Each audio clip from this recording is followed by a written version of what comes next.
नमस्कार, आप सबका स्वागत है वेक्स गुरुकुल में। मेरा नाम है वेग त्रिपाठी। आइए आज फिर से कुछ नए शब्द सीखते हैं।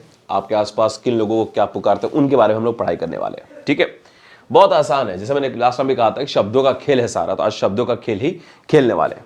तो देखिए, सबसे पहले जो आपके पास वर्ड आता है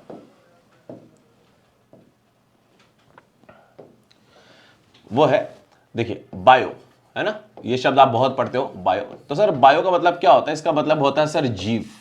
ठीक है, और मैंने कहा था इसके पहले भी क्लास में कि अगर लॉजी वर्ड आ जाता है तो लॉजी के तीन मतलब निकल के सामने आते हैं। पहले इसका मतलब होता है विज्ञान यानी साइंस, दूसरा स्टडी यानी अध्ययन, और तीसरा सर इसका मतलब क्या होता है? वर्ड यानी शब्द। अगर इन दोनों को जोड़ा जाए तो आपके पास एक वर्ड आ जाएगा बायोलॉजी। जी हाँ, पहले हम लोग बोलना सीखेंगे इसको बोलते कैसे हैं। जैसे आप लोग पार्ले जी खाते हो, आप लोग क्या बोलते हो? पार्ले जी, है ना। कई लोग उसको बोलते हैं बायोलॉजी। ये तो अच्छा कि भाऊजी नहीं बोलते थे, इट्स बायोलॉजी, है ना। प्रोनाउंसिएशन क्या होता है इसका? पहले आप बोलेंगे सर बायोल, और लास्ट में क्या बोलेंगे? जी। तो आपका प्रोनाउंसिएशन क्या हो गया? बायोलॉजी। बायोलॉजी नहीं होता जो आप लोग अक्सर बोलते हो। ठीक है जी, इट्स बायोलॉजी। तो बायोलॉजी यानी क्या हो गया सर? जीव विज्ञान। इसको जो पढ़ने वाला व्यक्ति होता है उसको सर क्या बोलते हैं? It's again biologist. इसको क्या बोलते हैं हम लोग? बायोलॉजिस्ट। सिंपल सी बात।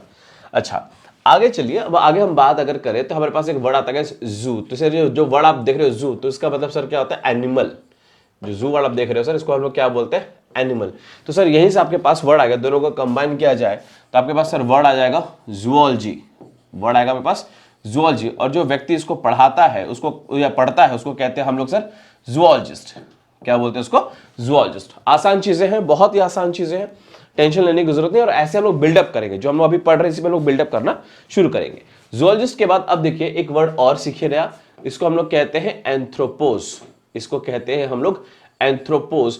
तो सर एंथ्रोपोज का मतलब होता है मनुष्य या मानव, है ना।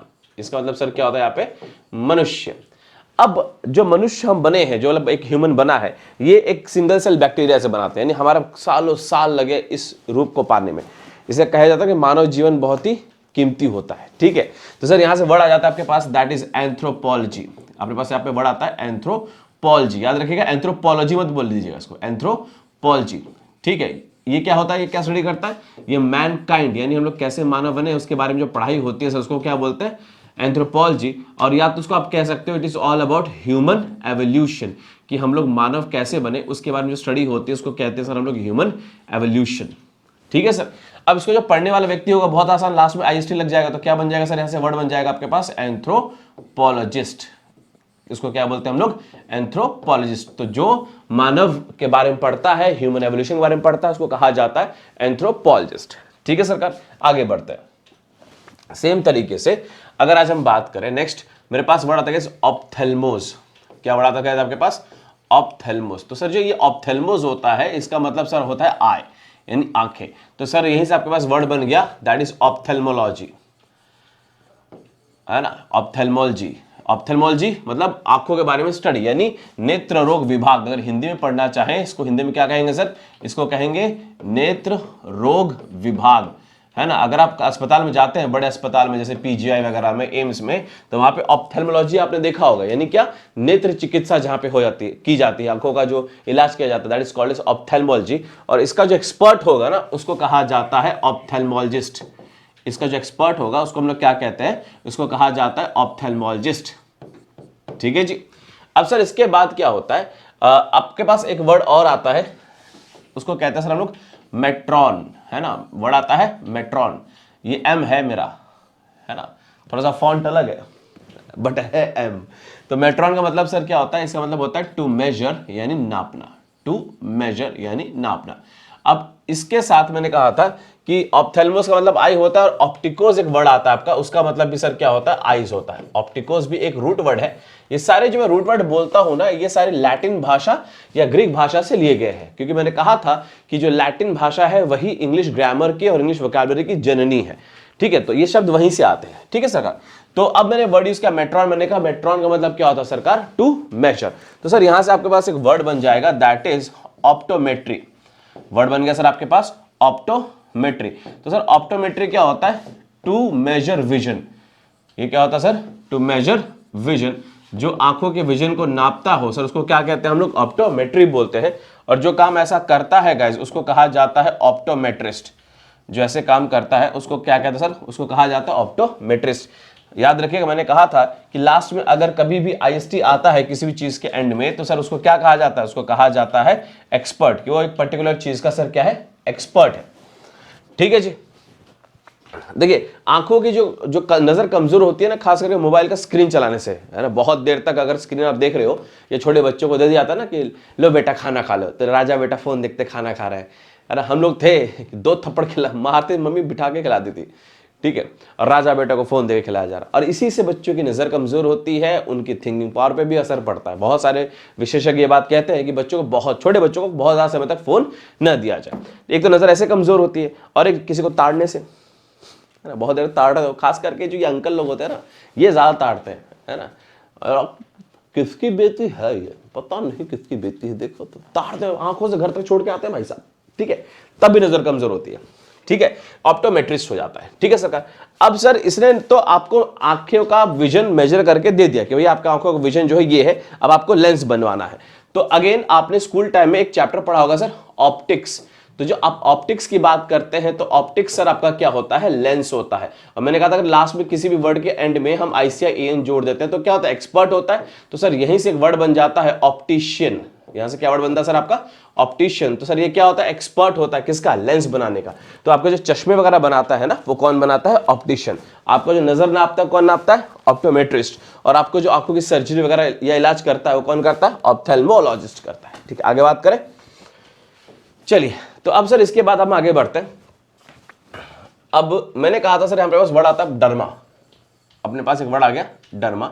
तो मैंने कहा था डर्मा यानी क्या होता है, आपका स्किन होता है, ठीक है, स्किन होता है। तो मैंने कहा कि लॉजी यानी क्या था, स्टडी था। तो अगर इसको जोड़ दे इसके साथ तो सर क्या वर्ड बन जाता है, डर्माटोलॉजी।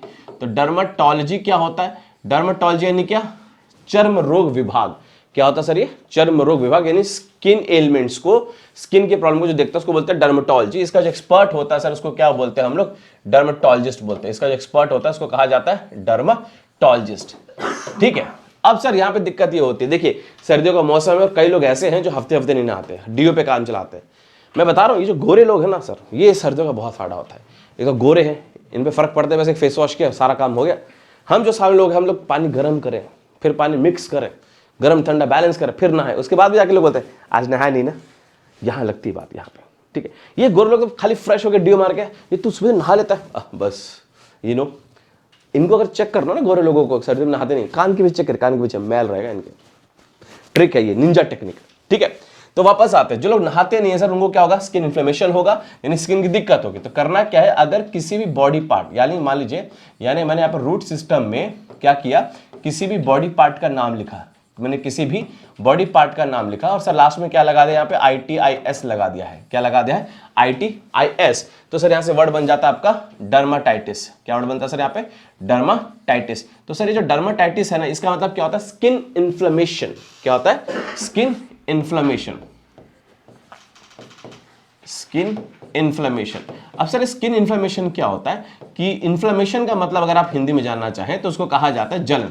तो जब स्किन आपके रेड हो जाए, रैशेस हो जाए, उसमें जलन हो, तो उसको कहा जाता है स्किन इन्फ्लेमेशन। ठीक है सर। अब यहीं से आप और जोड़ते जाइए, जैसे आपके पास वर्ड आता है सर कैको, एक रूट वर्ड आता है आपके पास कैको, और एक रूट वर्ड आता है आपके पास कैली। तो कैको और कैली ये 2 वर्ड है। कैको का मतलब होता है सर अगली, यानी बुरा या भद्दा, और जो कैली होता है सर उसका मतलब क्या होता है, ब्यूटीफुल यानी सुंदर। तो कैको और कैली, तो सर यहीं से आपके पास वर्ड आ गया कैकोडर्मा। तो जब सर आप वर्ड यूज करते हो कैकोडर्मा, यानी क्या होता है, अगली स्किन। ठीक है, जैसे हम यूपी वाले लड़के हैं सर, है ना, हमें बचपन में लोशन वोशन नहीं मिलता था, बचपन में मिलता सरसों का तेल, वही लगाया सर पे, लगाया बच गया, कहते फिर भी बच गया, फिर पैरों में लगा लेते थे हम लोग। ठीक है, हम लोग की स्किन रफ होती थी, वाइट वाइट। कोई दोस्त बोल दे अबे क्या हुआ क्या हुआ, तेरी स्किन यहाँ पे पूरी वाइट वाइट है, हमने कहा अब हमारी स्किन हमेशा, हम लोगों की स्किन हमेशा ऐसे रफ एंड टफ रहती सर, है ना, गांव के। लेकिन जो शहर के लोग होते हैं ना, जो शहर में जिनके पास सारी फैसिलिटीज होती है, तो वो मॉइस्चराइजर, बॉडी लोशन और दैट स्टफ, स्किन केयर, उनके लिए skin care routine is a big stuff. तो सर हम लोग की स्किन कैसी है, कैकोडर्मा, अगली स्किन होती है। लेकिन जो स्किन रूटीन फॉलो करते हैं, करना चाहिए, अच्छी बात होती है, तो जो उसको बोलते हैं कैलीडर्मा, यानी उनका स्किन सर कैसा है, बहुत ही खूबसूरत है। ठीक है सर। अब सर इसी तरीके से हम आगे अगर बढ़ते जाए तो एक वर्ड आएगा सर आपके पास पैचीडर्मा। तो सर ये जो पैचीडर्मा वर्ड है ना, तो पैची का मतलब क्या होता है? पैची का मतलब सर क्या होता है? इसका मतलब होता है सर थिक। इसका मतलब होता है थिक या मोटी खाल जिसको बोलते हैं, है ना। स्कूल में कुछ बच्चे होते हैं, अरे हाथ में डंडा पड़ता है, सॉरी मैडम, अरे कुछ होता है ठा, ये इसमें भी मार ले ठा। तो जो मोटी खाल, उनको फर्क नहीं पड़ता मार का पिटाई का, उसको कहा जाता है सर पैचीडर्मा। खास करके जो गेंडा है, जैसे राइनोसेरोस आप बात करते हैं, तो उसका स्किन कैसा है सर? बहुत मोटा है, उसको क्या बोलेंगे? पैचीडर्मा। ठीक है सर। यहीं से एक और वर्ड आता है गाइस जिसको हम लोग कहते हैं taxidermy. Now what is taxidermy? Taxidermy क्या होता है? Stuffing the skin of animals. एक वर्ड आता है stuffing the skin of animals. Stuffing the skin of animals. जब पिताजी कहते हैं ना कि मार मार के भूसा भर दूंगा, तो उनको हल्के मत लिया करो। सही में ऐसा होता है। एक व्यक्ति होता है या एक स्टडी होती है जहां पे एक्टिविटी होती है जहां पे क्या होता है, जो मृत जानवर होता है उसके स्किन, उसके बॉडी ऑर्गन्स को निकाल के उसके स्किन को प्रिजर्व करके उसे स्टफ किया जाता है। अगर आप कभी अपने बायोलॉजी लैब में गए होंगे तो वहां पे आपने छोटे छोटे पुतले देखे होंगे जो कि असल स्किन होता है, तो दे आर रियल एनिमल्स, तो उसको बोलते हैं टैक्सीडर्मी। और जो व्यक्ति ये काम करता है गाइस, इसी को कहा जाता है टैक्सीडर्मिस्ट। जो ये व्यक्ति काम करता है इसी को हम लोग क्या कहते हैं? इसी को सर हम लोग कहते हैं टैक्सीडर्मिस्ट। तो टैक्सीडर्मी ये हो गया, टैक्सीडर्मिस्ट आपका ये बन जाता है। ठीक है सर, राइट। आगे बढ़ते हैं, स्किन के बारे में बात कर ली तो आगे बढ़ते हैं। अब सर जैसे मैंने कहा कि अगर आप एग की बात करेंगे तो एग का मतलब होता है आउट यानी बाहरी, और अगर आप एन की बात करेंगे तो एन का मतलब सर होता है इन यानी अंदर। ठीक है, जैसे अगर आपने वहां पे वर्ड लिखा, आपने लिखा सर एक्टोडर्म, तो एक्टोडर्म यानी क्या? स्किन का बाहरी लेयर। और अगर आपने बोला सर यहाँ पे एंडोडर्म यानी क्या? स्किन का अंदरूनी लेयर। इसको कहा जाता है सर एक्टोडर्म और एंडोडर्म। अब इसमें सर और एक वर्ड ऐड कर दीजिए, टोमो। तो सर आप जो वर्ड यूज करते हो टोमो, टोमो का मतलब सर क्या होता है? टू कट, है ना। अब यही सब सोचते हो ना कभी कि यार ये टॉमी नाम कहां से आया? लोग सब अपने कुत्ते का नाम टॉमी क्यों रखते हैं? तो टोमो वर्ड से आया है टॉमी। टॉमी का मतलब भी होता है काट ले यानी एक सफिक्स बन जाता सर यहाँ से, द सफिक्स इज टॉमी, जिसका मतलब सर क्या होता है? To cut. अब सर देखिए यहां से वर्ड बन जाता है एंटोमोलॉजी। एंटोमोलॉजी। अगर आपने किसी भी इंसेक्ट की बॉडी को देखा होगा, है ना, तो आपको ये एहसास हुआ होगा कि उसकी बॉडी में कट्स लगे, ऐसा लगता है किसी ने टुकड़ों को जोड़ के कोई बॉडी बनाई है। तो सर यहाँ पे एन का मतलब होता है अंदर, टोमो का मतलब होता है टू कट, और लॉजी मतलब क्या होता है? स्टडी। तो जो एंटोमोलॉजी है ये बेसिकली सर क्या है? This is basically study of insects. यानी जब इंसेक्ट्स की पढ़ाई की बात अगर आप करेंगे तो सर उसको कहा जाता है एंटोमोलॉजी। और सर उसके बाद अगर हम बात करें, इसको जो पढ़ने वाला व्यक्ति होता है सर उसी को हम लोग क्या कहते हैं? एंटोमोलॉजिस्ट कहते हैं। इसी को जो पढ़ने वाला व्यक्ति होता है उसी को सर हम लोग क्या कहते हैं? एंटोमोलॉजिस्ट कहते हैं। ठीक है सर, एंटोमोलॉजी यहां से आ गया, एंटोमोलॉजिस्ट यहां से आपका बन जाता है। ठीक है, आगे बढ़ते हैं सर। अच्छा, इसमें कुछ वर्ड्स और अगर आप चाहे तो हम और कर सकते हैं। जैसे फॉर एग्जांपल आपने कहा सर कि एक आपने वर्ड लिख दिया एटम, तो सर जो एटम होता है उसका मतलब क्या हुआ? जो आगे काटा नहीं जा सकता, which can not be divided further. अगर आपको डेफिनेशन देखते हैं किताब में एटम का, उसमें लिखा होता है the smallest individual particle of a matter is called as atom. तो इंडिविजुअल मतलब जिसको आगे डिवाइड नहीं किया जा सकता। सर यहीं से अपने वर्ड और आता है, जैसे आपके पास एक वर्ड आ गया अपेंडेक्टॉमी। आपने वर्ड पढ़ा होगा सर यहाँ पे अपेंडेक्टॉमी। तो जब सर आप यहाँ पे वर्ड पढ़ते हो अपेंडेक्टॉमी, तो आपने बोला सर टॉमी यानी क्या होता है? To cut. एक मतलब क्या होता है? आउट। अपेंडेक मतलब अपेंडिक्स। तो अपेंडेक्टॉमी क्या होता है? अपेंडिक्स का ऑपरेशन होता है। जब अपेंडिक्स को बॉडी से काट के बाहर निकाल जाता है उसको कहा जाता है अपेंडेक्टॉमी।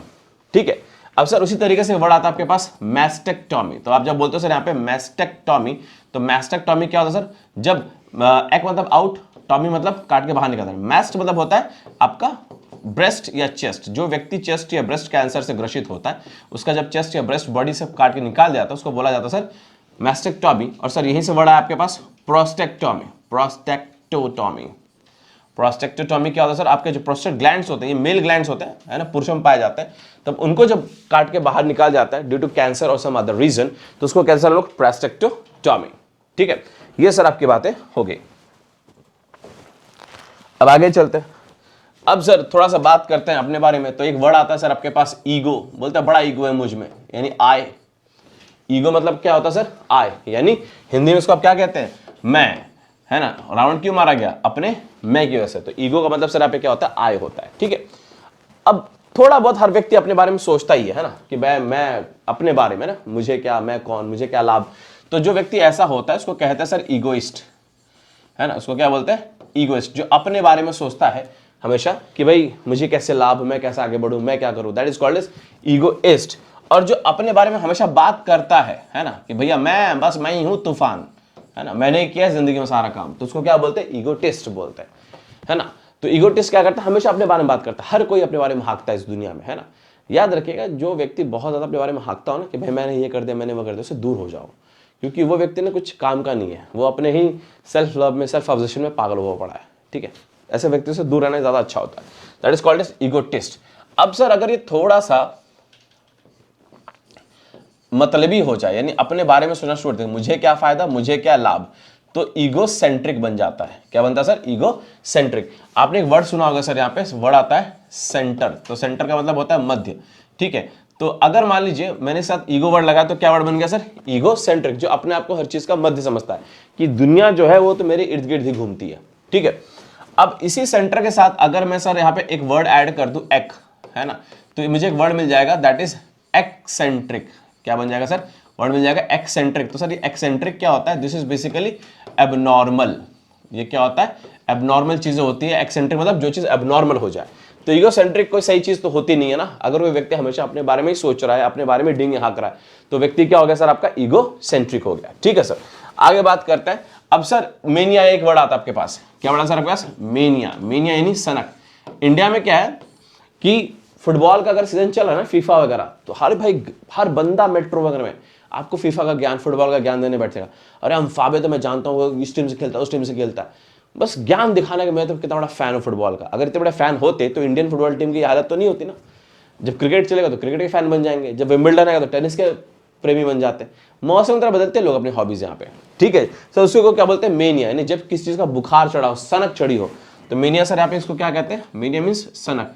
तो जब किसी चीज का सनक चढ़ा उसको क्या बोलते हैं सर हम लोग, मेनिया। और जो व्यक्ति होता है, जो सनकी होता है सर, उसको कहा जाता है मेनियक। तो सर जो मेनियक वर्ड है यहाँ पे, इसका मतलब सर क्या हो गया, सनकी। जो किसी चीज का सनक रखता हो उसको कहा जाता है सनकी, दैट इज मेनियक, ठीक है। तो अब यहां से एक वर्ड आ गया ईगोमेनियक। अब ये ईगोमेनियक जो हो गया, ये तो खतरनाक हो गया। खतरनाक इन द सेंस ये बंदा आपको चोट भी पहुंचा सकता है, मर्डर तक कर सकता है। अगर ये अपने बारे में सोचने लगे और उसको लगे कि आप उसके सक्सेस में या उसके किसी रास्ते में बाधा बन रहे हो, तो आपको मर्डर तक कर सकता है। तो ऐसे व्यक्ति जो होते हैं उसको कहते हैं ईगोमेनियक। ऐसे व्यक्ति को क्या कहते हैं हम लोग, ईगोमेनियक। अब सर यहां से एक वर्ड आ जाता है आपके पास, अल्टर। तो सर अल्टर का मतलब होता है टू चेंज। इसका मतलब सर क्या होता है, टू चेंज, यानी दूसरा कोई और, यानी बदलना। तो सर यहां से आपके पास वर्ड आ जाता है दैट इज अल्टर ईगो। तो सर ये जो अल्टर ईगो होता है आपके पास, इसका मतलब क्या होता है, आपकी कोई हूबहू कॉपी या नकल। अल्टर ईगो मतलब आपकी कोई हूबहू कॉपी या नकल। अगर कोई व्यक्ति आपका बेस्ट फ्रेंड है ना, जो पढ़ने वाला है वो फर्स्ट बेंच बैठता है, उसके दोस्त सब पढ़ाकू होते हैं, जो कांडी होते हैं लास्ट बेंच बैठते हैं, है ना, बैक बेंचर्स, तो भाई उनके साथ लोग बैठते हैं, वैसे लोग बैठते हैं, ठीक है। जो बदमाश है, बदमाश का मतलब एक कहावत है हिंदी में कि ऊंट ही ऊंट का मुंह चूमता है, यानी जो व्यक्ति जैसा है उसकी संगत भी वैसी होती है। इन इंग्लिश में प्रोवर्ब है कि birds of same feather flock together. तो सर उसी को हम लोग क्या बोलते हैं, अल्टर ईगो, यानी आपकी हूबहू कॉपी, आपकी हूबहू नकल, is called as alter ego. आगे चलते हैं सरकार। हमने वर्ड यूज किया था एंथ्रोपोलॉजी। तो एंथ्रोपोलॉजी हमने वर्ड जो बोला था, तो हमने कहा था एंथ्रोपोलॉजी का मतलब क्या होता है कि सॉरी एंथ्रोपोलॉजी यानी क्या, ह्यूमन एवोल्यूशन। जो ह्यूमन एवोल्यूशन के बारे में पढ़ाई करे उसको सर हम लोग कहते हैं एंथ्रोपोलॉजी, ठीक है। तो हमने कहा जो ह्यूमन उसके बारे में पढ़ेंगे तो उसको मतलब सर एंथ्रोपोलॉजी। अब एक वर्ड आता है सर फिल। तो जो ये फिल होता है सर, फिल का मतलब ही होता है टू लव। फिल का मतलब ही क्या होता है सर यहाँ पे, टू लव। अगर ये फिल का मतलब टू लव है तो एंथ्रोपोस का मतलब क्या था, मैंने कहा था कि एंथ्रोपोस जो वर्ड होता है सरकार, इसका मतलब होता है मानव। एंथ्रोपोस का मतलब सर क्या होता है, ह्यूमन होता है, मानव होता है ना। तो सर दोनों का अगर जोड़ देंगे तो आपको वर्ड बन जाएगा, एक वर्ड मिल जाएगा दैट इज फिलैंथ्रोपी। तो फिलैंथ्रोपी का मतलब क्या होता है, परोपकार। फिलैंथ्रोपी का मतलब क्या होता है सर, परोपकार, इन दूसरों का भला करना, है ना, दूसरों के बारे में अच्छा सोचना। जैसे कि किसी भूखे को खाना दे दिया आपने, है ना, जैसे किसी नीडी की हेल्प कर दी, है ना। जैसे कोई आपको बस स्टैंड मिल जाता है कि यार मेरा तो खो गया पैसा वैसा, आप दया में आके पैसे देते हैं, फिर वो आपको 2 दिन बाद अलग बस स्टैंड मिलता है वही काम करता हुआ, तो आपने तो अच्छा सोच के किया था ना, है ना। ऐसे बहुत लोग होते हैं, जैसे कोई दोस्त है, आपने उसको किसी देव जी का नंबर दे दिया, तो वो भी परोपकार के बराबर ही माना जाता है, ठीक है। मजाक करना नहीं चाहिए। तो फिलैंथ्रोपी यानी परोपकार हो जाता है। तो सर यहाँ से वर्ड आता है आपका लार्जेसे। लार्जेसे का इसका क्या है, सिनोनिम है, इसका मतलब क्या होता है, परोपकार। म्यूनिफिसेंस, आपके पास वर्ड आता है सर म्यूनिफिसेंस।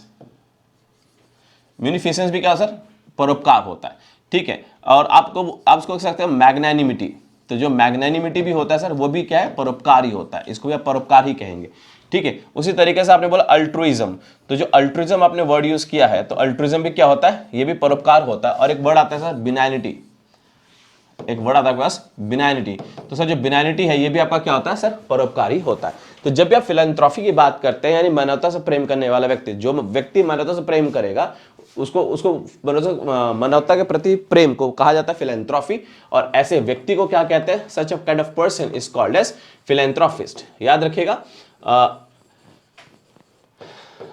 एक बार पर्सनल ओपिनियन है, मैं आपसे शेयर करना चाहता हूं, जब भी देश को रिक्वायरमेंट होती है, जब भी देश को किसी चीज की जरूरत पड़ती है, तो हमेशा टाटा ग्रुप आगे आता है, हमेशा देश को हर नीड में टाटा ग्रुप आपको आगे दिखता है, ठीक है। तो ये तब से थे, जमशेदजी टाटा ने इसकी नींव रखी थी, तब से आज तक वो देश की सेवा में है। चाहे वो टाटा आपका कैंसर हॉस्पिटल हो, ऐसे बहुत सारी चीजें हैं जो ये करते हैं भारतीयों के लिए फ्री ऑफ कॉस्ट। तो ये आपका भी फर्ज है, हमारा भी फर्ज बनता है कि जब हम इस लायक बने कि हम कुछ खरीद सकें सब्सटैंशियल, तो वो टाटा ग्रुप का ही होना चाहिए, चाहे वो कार हो या कोई और प्रोडक्ट, एसी वगैरह, ताकि वो हम ऐसे ग्रुप को आगे बढ़ावा दे रहे हैं, ऐसे संस्था को आगे बढ़ावा दे रहे हैं जो हमारे देश के लिए खड़ा होता है, हमारे देश की मदद करता है। तो हमारे फर्ज बनता है कि हम उसको स्ट्रॉन्ग करें, उसको आगे बढ़ाएं। ऐसा मेरा मानना है, आपका भी कुछ भी हो सकता है मानना, बट मेरा ओपिनियन ये है। तो गाइस इसको बोलते हैं फिलैंथ्रोपिस्ट, ठीक है सर। अब आगे बढ़ते हैं सर, इसी तरीके से एक वर्ड और आ जाता है सर आपके पास, मीजो। मैं इसका एक प्रीफिक्स ले लेता हूं, दिस इज आवर प्रीफिक्स। तो जो प्रीफिक्स है सर आपका, वो आता है आपका सर मीजो।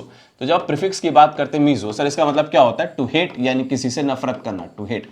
एंथ्रोपो से जोड़ दो तो वर्ड बन जाएगा सर आपके पास मिज़ेंथ्रोपी। तो सर ये जो वर्ड आता है आपके पास मिज़ेंथ्रोपी, तो इसका मतलब ही क्या होता है, हेट्रेड फॉर मैनकाइंड, जो मानवता से नफरत करता हो।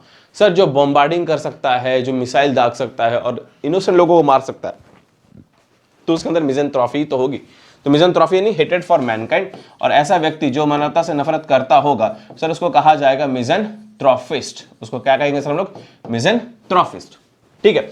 अब एक वर्ड यहां पे और आप इंट्रोड्यूस कर सकते हैं सर, गायनी। तो गायनी का मतलब होता है सर महिला, गायनी का मतलब सर यहां पे क्या होता है, महिला होता है। तो अगर आप यहां पे वर्ड यूज करते हो मीजोगाइनी, अगर आपने यहाँ पे वर्ड यूज कर दिया सर मीजोगाइनी, तो मीजोगाइनी क्या होगा सर, हेट्रेड फॉर वुमन। अभी जो ईरान में चल रहा है, जो प्रोटेस्ट चल रहा है सारा बुर्का को लेकर, वो इसलिए है क्योंकि महिलाएं अपना अधिकार, अपना हक मांग रही है ना, ईरान में मांग रही है। तो एक महिला को इतना पीटा गया कि उसकी जान चली गई, और तब से ये एक बहुत बड़ा रेवोल्यूशन बन गया। तो आप ये कह सकते हैं कि इसको मिजोगाइनी या मिजोजिनी, प्रोनाउंसिएशन में मिजोजिनी भी बोल सकते हैं आप, बट मैं एग्जाम के पर्सपेक्टिव से पढ़ाता हूँ, स्पेलिंग याद हो जाए तो आप मिजोगाइनी बोल सकते हैं। अगर आप इसको स्पोकन के पर्सपेक्टिव से देख रहे हैं, स्पोकन के नजरिए से देख रहे हैं, तो आप इसको मिजोजिनी पढ़िएगा। बट अगर आप एसएससी एग्जाम या कोई भी वनडे एग्जाम देना चाहते हैं तो मिजोगाइनी पढ़िएगा, स्पेलिंग मैटर करता है, ठीक है। मिजोजिनी आप उसको बोल सकते हैं। और जो ऐसा व्यक्ति होता है जो नफरत करता है महिला से, उसको मिजोजिनिस्ट कहते हैं। इसको क्या कहते हैं सर, उसको मिजोजिनिस्ट कहते हैं। अब सर मैंने कहा एंथ्रोपोस, तो एंथ्रोपोस तो हो गया मानव, है ना। अब यहां पे गायनी मतलब अगर महिला है, तो एंड्रोस मतलब सर क्या हो गया, एंड्रोस मतलब हो गया पुरुष। एंड्रोस का मतलब सर क्या होता है, पुरुष होता है। गायनी यानी महिला, तो एंड्रोस यानी क्या होता है सर, पुरुष होता है। तो सर यहां से आपके पास वर्ड आ जाएगा, the word is andrology, the word is andrology. अब सर जो रिप्रोडक्टिव ऑर्गन्स हैं, जो रिप्रोडक्टिव ऑर्गन्स हैं वो मेल के अलग होते हैं, सॉरी मैन के अलग होते हैं, वुमन के अलग होते हैं, ठीक है। बाकी पूरा बॉडी स्ट्रक्चर तो सेम होता है।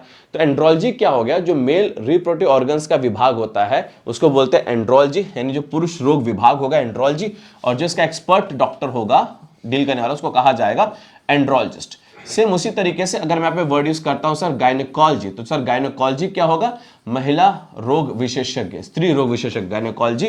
और जो व्यक्ति इसका एक्सपर्ट होगा उसको कहा जाएगा सर गायनेकोलॉजिस्ट, ठीक है सर। अब यहाँ पे एक बात और याद रखिएगा, जो गायनेकोलॉजिस्ट होता है वो कई बार ऑब्स्टेट्रिशियन भी होता है। क्या होता है सर आपका, ऑब्स्टेट्रिशियन भी होता है, और जो ऑब्स्टेट्रिशियन होता है सर वो आपका गायनेकोलॉजिस्ट भी होता है, ठीक है सरकार। आगे चलते हैं।